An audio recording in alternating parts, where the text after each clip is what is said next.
aprendizado também.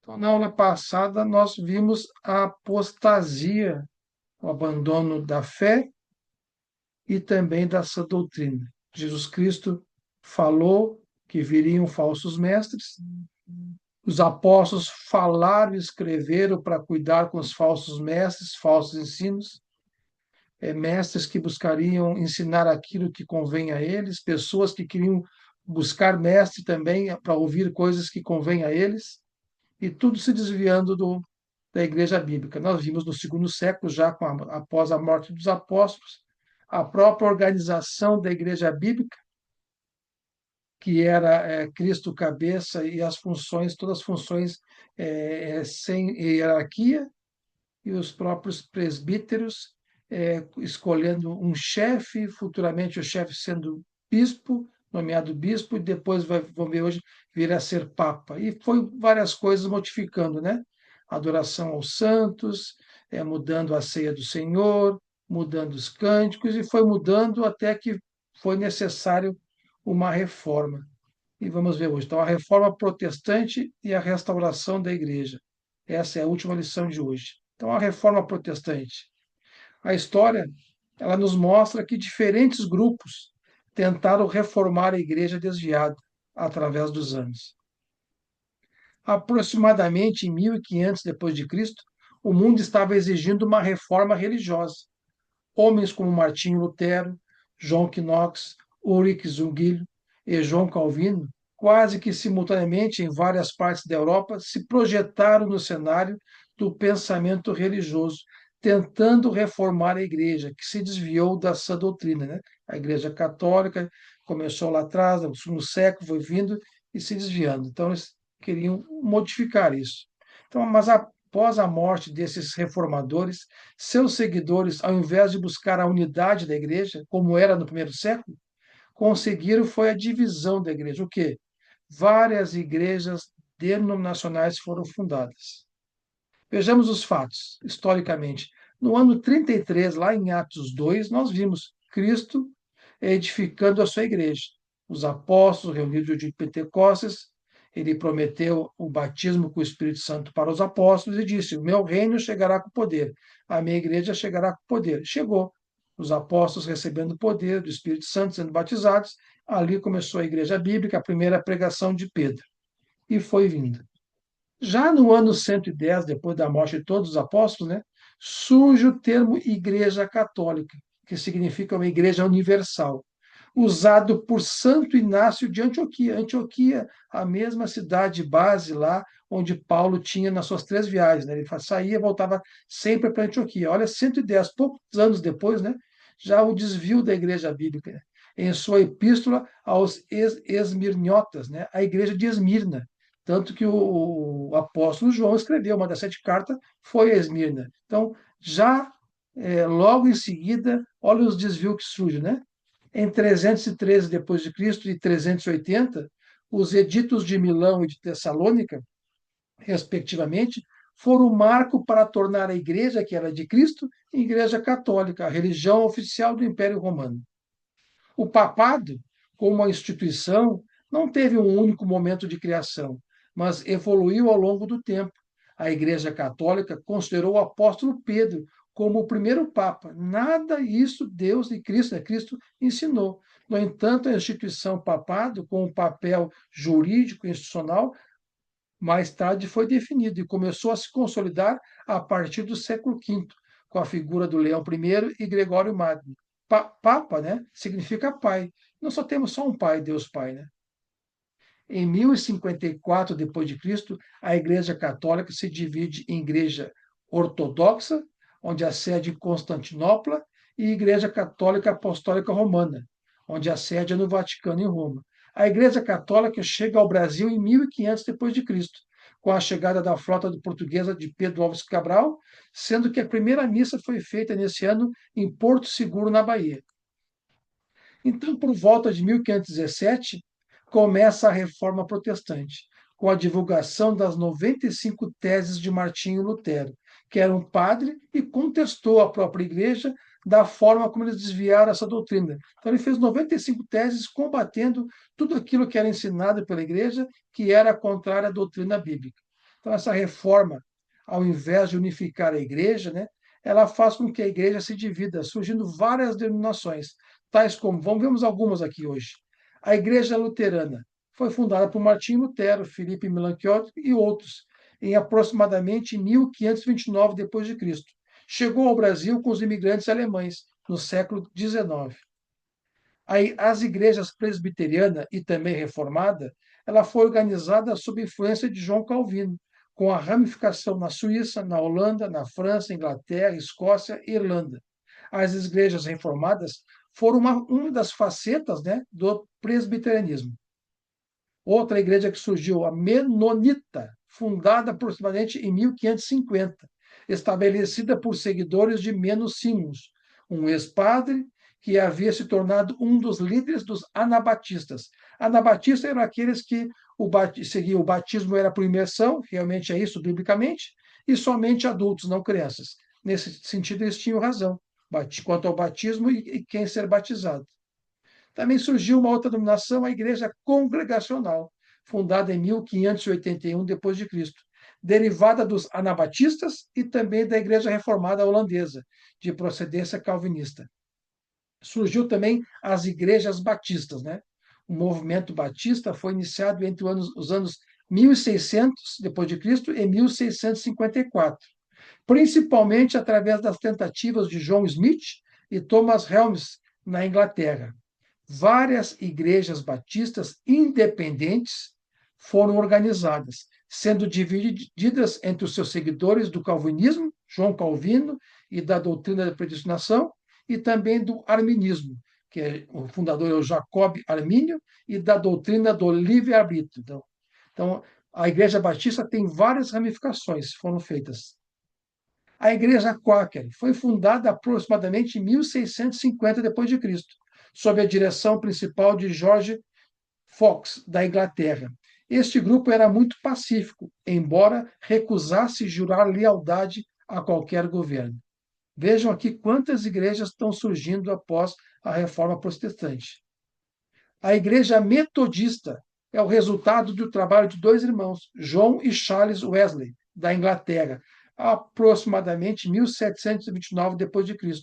Esses evangelistas da Igreja Anglicana estabeleceram sociedades para o estudo metódico da Bíblia, por isso recebendo o nome aviltante de metodistas. Nos Estados Unidos, essas sociedades se transformaram em uma entidade independente, a Igreja Metodista ou Metodista Episcopal, a qual separou-se oficialmente da Igreja Anglicana em 1795 d.C.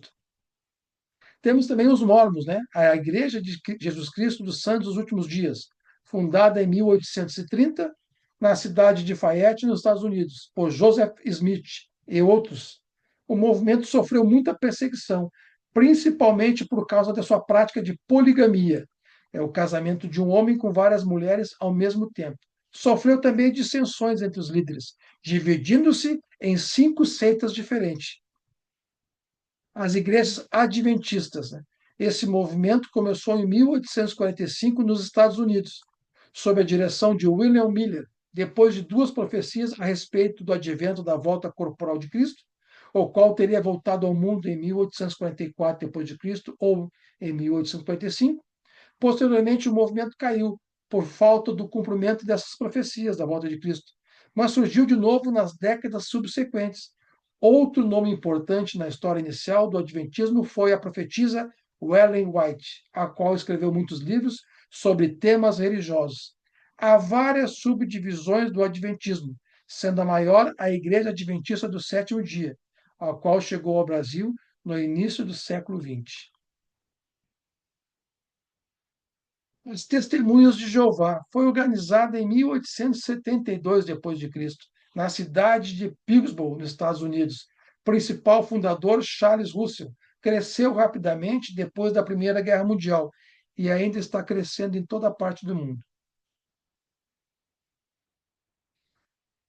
Vejamos agora algumas denominações pentecostais. Tudo isso surgindo pós-reforma protestante. que o objetivo era voltar à igreja bíblica e o efeito foi o contrário, né? Mais divisões. Há muitas seitas diferentes do pentecostalismo, né? Inclusive a Igreja de Deus, Igreja Pentecostal, Assembleia dos Santos e muitos outros grupos, os quais surgiram no Brasil oriundos de denominações existentes nos Estados Unidos e também em outros países, oriundos de divisões entre as igrejas pentecostais e de várias outras causas. Essas igrejas pentecostais, né, elas tinham raízes dentro do emocionalismo das Síbilas, são profetisas pagãs gregas da antiguidade, de Montano em 157 depois de Cristo, dos huguenotes na França, dos quáqueros, dos metodistas e de outros grupos através dos séculos. Então, é na base da emoção. Começaram principalmente em 1896 depois de Cristo, nos Estados Unidos, como reação contra o legalismo e a falta de espírito nas igrejas batistas, metodistas e outras, segundo suas alegações. É o que nos dizem de hoje, nós, né, da Igreja de Cristo Bíblica, né? Falta emoção na igreja de vocês, falta aquela alegria, aquela batição de palma, aquelas gritarias. Então, isso já aconteceu em 1896. Vejamos algumas dessas pentecostais aí. Congregação Cristã foi iniciada em 1910 em São Paulo, entre os imigrantes italianos. A Igreja Mãe, em São Paulo, é a líder de todas as congregações, ou seja, essa congregação, denominação, existe uma matriz em São Paulo. E nós sabemos que a Igreja Bíblica não tem matriz, é uma igreja única, que é Cristo, com várias congregações locais, mas todas ligadas à Igreja a Cristo Jesus, né? Outra pentecostal, Assembleia de Deus. São um conjunto de denominações protestantes pentecostais no Brasil, sendo o grupo mais antigo entre as ramificações das Assembleias de Deus nos Estados Unidos. No Brasil, foi fundada em 1911, depois de Cristo, antes mesmo da sua co-irmã e principal percussora mundial nos Estados Unidos, que foi em 1914, resultado de uma campanha pentecostal no ano de 1902. Brasil para Cristo, outra pentecostal aqui. Esse movimento foi iniciado em São Paulo entre os anos 1945 e 1950. Aqui minha mãe já estava viva quando ela nasceu aqui em 45. Desenvolvida de uma tentativa do mesmo nome, dirigida por Manuel de Mello, um evangelista carismático e enérgico, ó, a energia que eles pedem tanto aqui, ó, através de programas radiofônicos e campanhas evangelísticas em toda a parte do Brasil, e o movimento cresceu rapidamente, resultando em centenas de congregações. E as igrejas no Brasil no fim do século XX e início do século XXI? Os católicos carismáticos. O catolicismo carismático apenas nasceu na década de 60 e engatinhava na década de 70, mas hoje em dia já chegou a ser a grande força dinâmica da Igreja Católica no Brasil, apesar de receberem certo preconceito dos católicos tradicionais, né? Sua força não pode ser contestada. Mudanças nas igrejas pentecostais. As maiores igrejas pentecostais do mundo começaram quase que simultaneamente no Brasil. Então vieram para o Brasil, começaram quase que simultaneamente, há mais de 100 anos. Chamamos esse início pentecostal, eles chamam, né, a primeira onda. A Congregação Cristã no Brasil foi iniciada por Lou Franciscon em 1910, em São Paulo e no Paraná. Também a Igreja Assembleia de Deus foi iniciada no Brasil apenas anos depois do movimento pentecostal iniciar nos Estados Unidos. Os dois missionários foram os suecos Daniel Berg e Gun Wingren. Eles começaram em Belém do Pará, a igreja, depois tem a Igreja do Avivamento Bíblico, começou em 1945, numa dissidência da Igreja Metodista. E essa foi a primeira onda. Vamos ver agora a segunda onda. A segunda onda do pentecostalismo brasileiro iniciou na segunda metade do século XX. A Igreja do Evangelho Quadrangular veio para o Brasil por meio de missionários americanos, em 1951. Manuel de Mello funda em 1956 a Igreja Evangélica Pentecostal, o Brasil para Cristo. Em 1962, Davi Miranda funda a Igreja Pentecostal Deus é Amor. E vem a terceira e atual onda pentecostal, agora chamada de neopentecostal. Iniciou-se pela influência da Igreja Pentecostal Vida Nova, que havia sido criada em 1960 no Rio de Janeiro pelo bispo Macalister. Ele trouxe para o Brasil a teologia da prosperidade, que tanto ouvimos falar nos dias de hoje, né? Desta saíram Edir Macedo e seu cunhado Romildo R. Soares.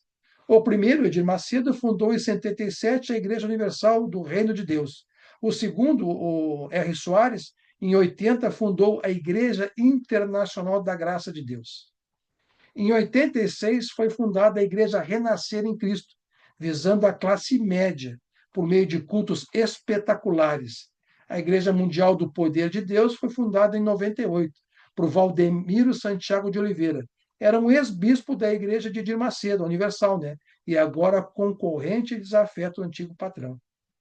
Então, esse o neopentecostalismo, que é a terceira onda, é o nome desse terceiro e último grande grupo de igrejas pentecostais que nasceram no fim do século XX e que mudaram o cenário religioso brasileiro. Eles são combatidos pelos evangélicos e pentecostais que se consideram históricos, né? Os tradicionais, mas também são imitados por esses no que? A teologia da prosperidade. Eles oferecem duas grandes vantagens para os seus fiéis no mundo evangélico. Primeira grande vantagem, a grande afluência do público interessado em vantagens financeiras. Quer ter vantagem financeira? Vai para essas igrejas pentecostais. É isso que eles prometem, né?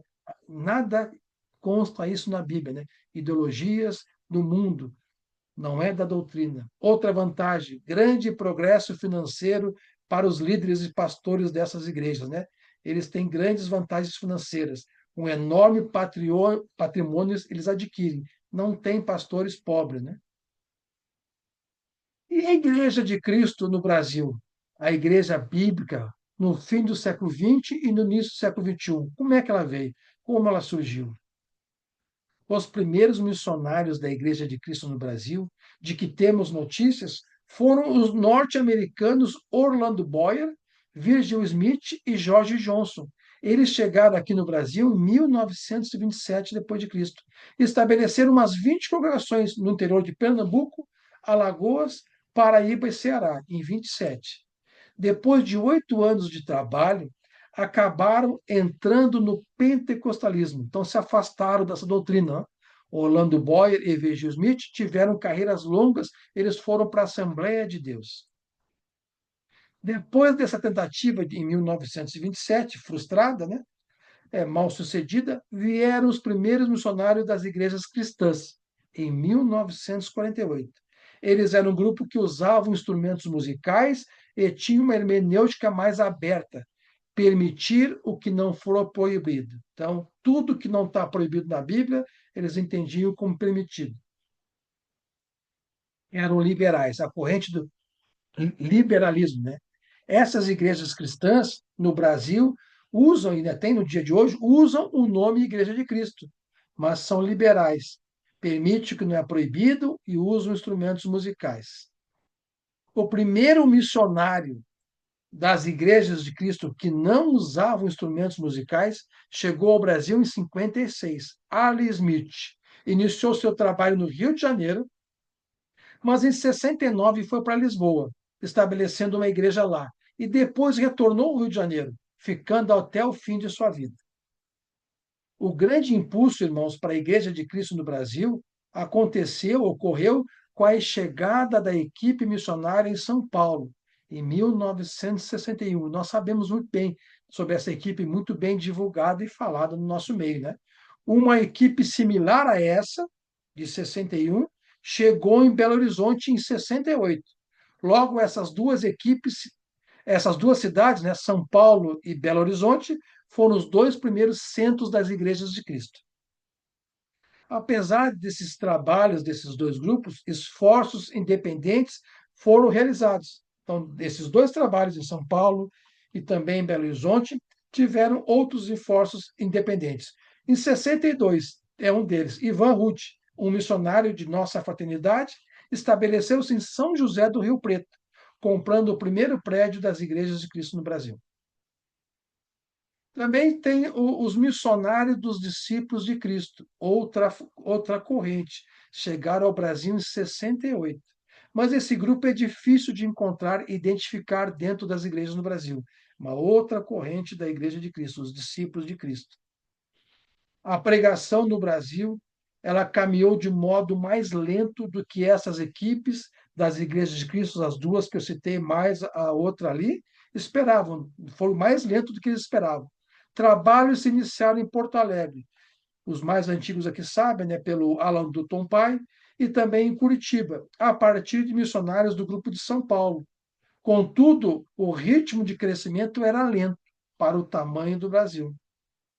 O trabalho no Rio de Janeiro, esforço da família Smith, andava devagar. Os trabalhos iniciaram-se no interior, mas com pouca assistência e condição de rápido crescimento. Então, preste bem atenção agora no que eu vou dizer, que foi muito falado nesse ano de 2025. Ellis Long, um ex-missionário, de volta aos Estados Unidos, cria uma agência missionária. Primeiramente, ele chama de Brasil Breakthrough, que significa avanço para o Brasil. Depois, com a entrada de Dan Cooker, que se interessava pela América Hispânica, a agência, que era Avanço para o Brasil, torna-se CGC, Continente das Grandes Cidades. Em 2012, mudou o nome para Great Cities, Grandes Cidades. Esse grupo era dessa doutrina, era fiel a essa doutrina.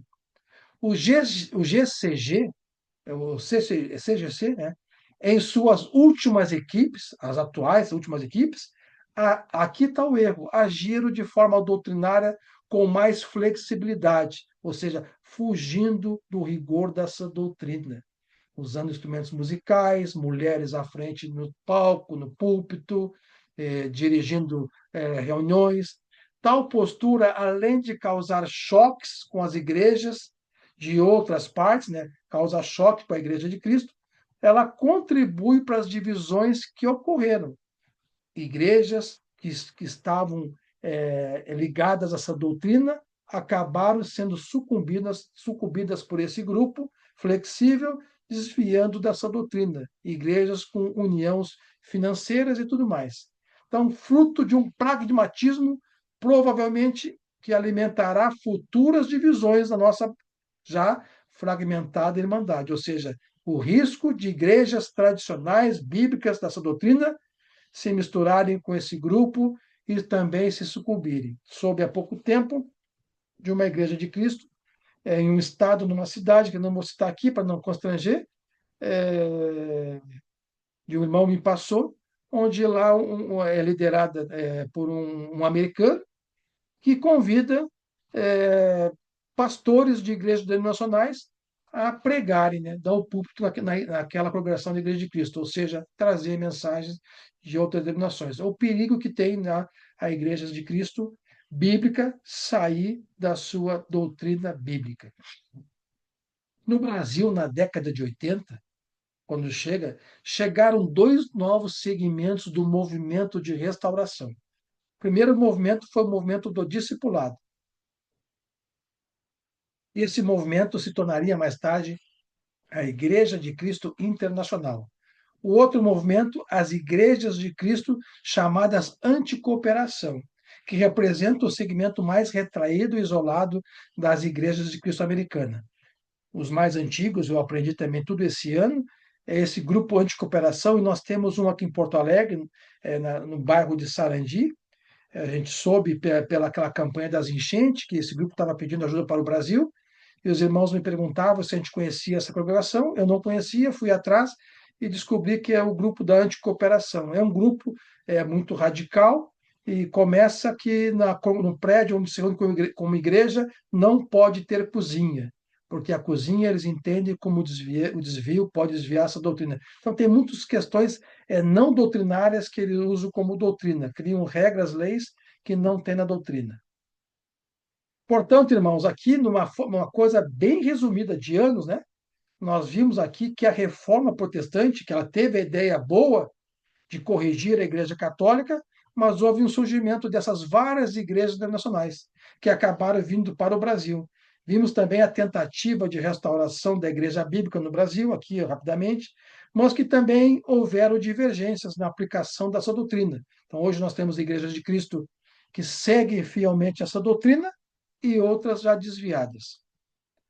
Esse texto aqui eu coloquei na aula de hoje, eu postei esse texto no grupo Link de Estudo Diário, um texto muito bom, embora tenha sido publicado numa revista lá de 1908, uma revista que não é, puramente doutrinária, de 1908. Quem postou foi esse aqui, irmão Atkinson, em 1908, mas o comentário dele é atemporal. O progresso, isso em 1908, parece hoje, né? O progresso do cristianismo primitivo nessa cidade, Santo Luís, não tem sido tão rápido quanto desejado por seus promotores. É a mesma coisa hoje, nós não conseguimos crescer. Isto é facilmente explicado pelo fato de que no campo, ou seja, já existem, o campo já está ocupado por igrejas denominacionais, né, que utilizam todos os recursos modernos para tornar os cultos meros entretenimentos, shows, espetáculos, né, para angariar membros, né, distorcem de tal forma o senso comum e o gosto público que é difícil convencer as pessoas a aceitar o cristianismo puro e não misturado. Vai convencer membros dessas igrejas a vir para a Igreja de Cristo Bíblica, né? É difícil. Entretanto, o sucesso para quem vem, quem está na Igreja Bíblica, final é garantido, irmãos, ao discípulo fiel e leal de Cristo. Pelas promessas daquele de Cristo, estão na Bíblia e nunca falham. Então, quem for fiel até a morte, está lá em Apocalipse, receberá a coroa da vida. Devemos seguir fielmente o que está contido na Bíblia. Então, acima, esse texto aqui é só uma parte de uma matéria publicada em uma revista da época, que ainda existe essa revista, onde demonstra que essa congregação da Igreja de Cristo se identificava, né, com o movimento de restauração da igreja, onde primam pelo modelo da igreja bíblica descrita no Novo Testamento, mas que encontram dificuldades pelas ofertas das igrejas bíblicas, igrejas não bíblicas, que existem também nos dias atuais. O que está difícil, nós trazemos pessoas à verdade. As pessoas querem a prosperidade, querem emoções, querem cantar com instrumentos, querem sapatear, querem bater palmas, querem se abraçar, querem fazer do culto ao Senhor um espetáculo público, um trabalho de um coach, né? E a restauração da igreja bíblica, o que seria? Seria possível restaurar a igreja bíblica do primeiro século, a igreja hoje, qualquer uma ser a do primeiro século? Seria excelente se todos esses nomes que a gente falou aqui fossem todas a única igreja bíblica, aquela que Cristo edificou no ano 33.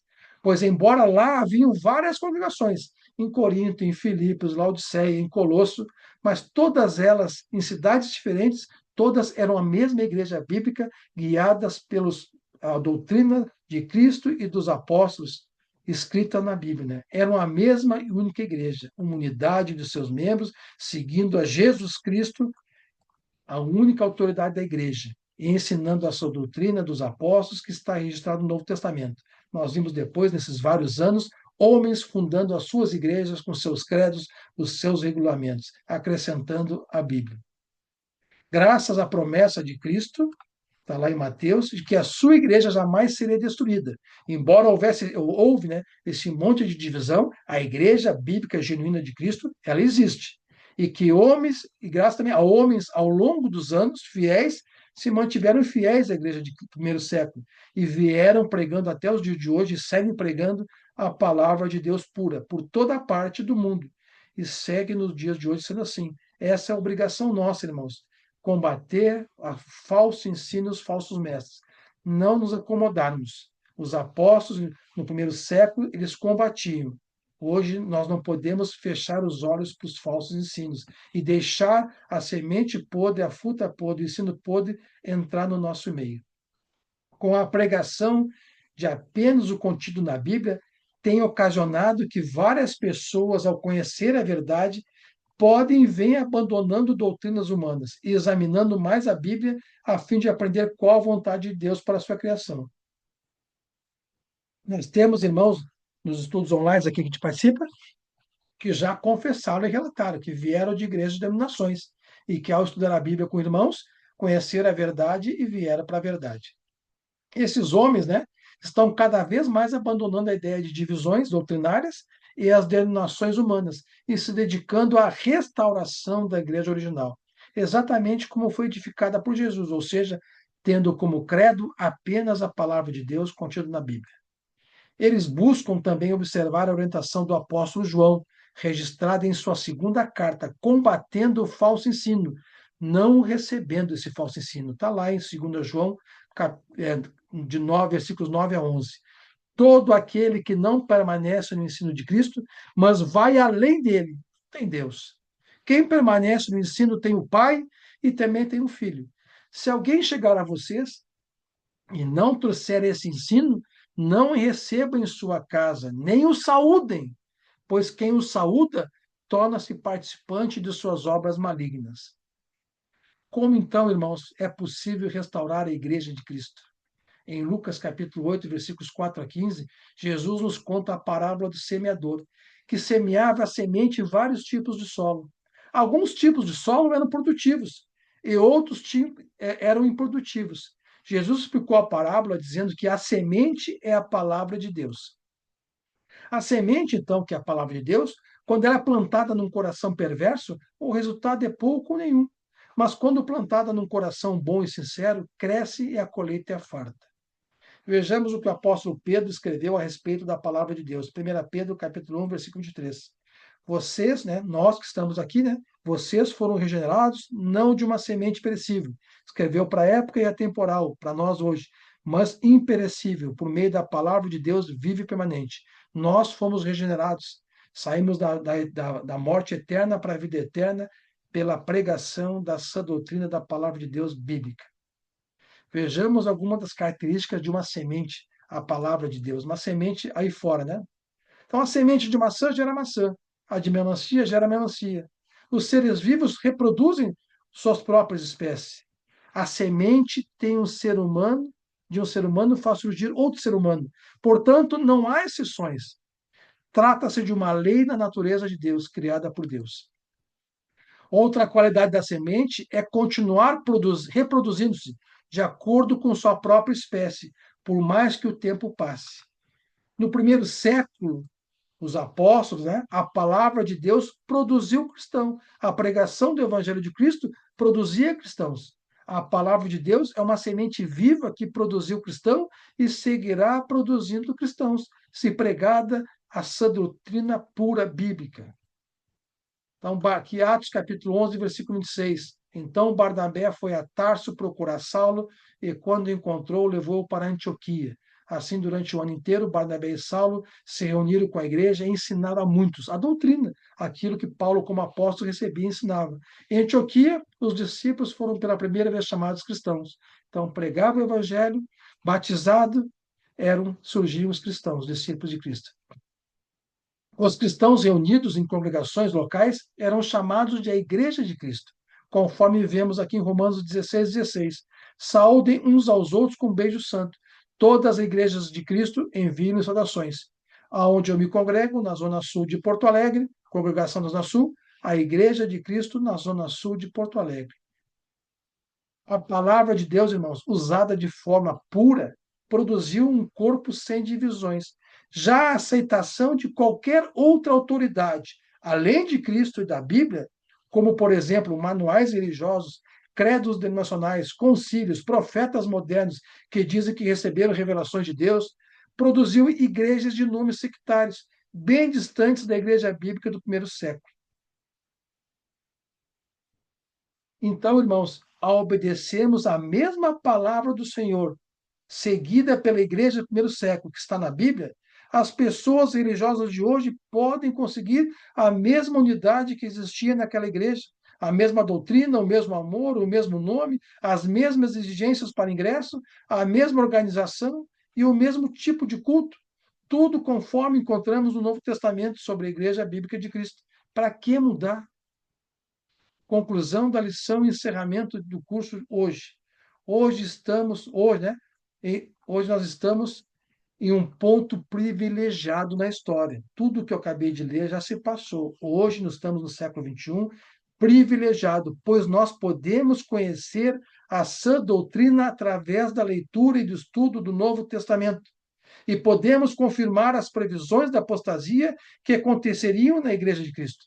O movimento da Reforma Protestante, embora tenha contribuído para a volta à Bíblia, porque tinham se afastado, só o clero da Igreja Católica dominava a Bíblia, não conseguiu restaurar a simplicidade e a unidade da igreja do Novo Testamento, pois o correto é restaurar e não reformar como fizeram a igreja, buscando ser a igreja de Cristo fundada em 33. Na verdade, as igrejas denominacionais que surgiram com a reforma protestante, devido aos seus desvios doutrinários, foram para o mesmo caminho da Igreja Católica, que se desviou da Igreja de Cristo do primeiro século, pois segue incluindo doutrinas e regras humanas na Igreja. Hoje podemos e devemos ser simplesmente cristãos, membros da Igreja de Cristo, como eram os irmãos do primeiro século. A igreja pode ser restaurada exatamente como Cristo a edificou, observando todos os ensinos de Jesus e dos apóstolos contidos no Novo Testamento, deixando de ser seitas ou denominações religiosas. Hoje, com o conhecimento da verdade impresso, né, na Bíblia, podemos ser membros de uma igreja que não é nem a católica, nem a protestante, nem a judia, mas simplesmente a igreja bíblica de Cristo, edificada em 33, que levou o seu primeiro nome, pois a igreja é sua, foi comprada com seu próprio sangue. Hoje podemos fazer parte dessa igreja de Cristo, fundada por ele no dia de Pentecostes, conforme está escrito lá em Atos 2. O objetivo de todo seguidor fiel de Jesus Cristo deve ser a restauração da igreja, voltando a ser como era no primeiro século, seguindo a Bíblia, pois essa foi a igreja edificada por Jesus. Devemos orar para que aqueles que estão em denominações se voltem para a igreja bíblica, buscando a sua restauração, assim congregando com irmãos que obedecem essa doutrina contida no Novo Testamento. Você também, vocês também podem participar dessa restauração da igreja bíblica, lendo, estudando e praticando só o que contém na Nova Aliança, pois dessa forma estará pregando a semente que é a palavra de Deus. Nas questões em que os ensinamentos forem diferentes da Bíblia, vocês estão participando. Nas questões que vocês verem que são diferentes da Bíblia, deixe de lado as doutrinas humanas e se apeguem à palavra de Deus. Lembre-se do que foi dito no Sinédrio pelos apóstolos, né? Pedro e João. Pedro e os outros apóstolos responderam: é preciso obedecer antes a Deus do que aos homens. Vamos obedecer a Cristo, a Sagrada Escritura, não a mandamentos humanos, ensinos humanos. Graças ao bom Deus, nós aqui hoje estamos concluindo o curso A Igreja Bíblica. E que Deus abençoe a todos que assistiram aqui ao vivo, as gravações, e que vão assistir, com conhecimento da única igreja edificada por Cristo e tendo Ele como única autoridade.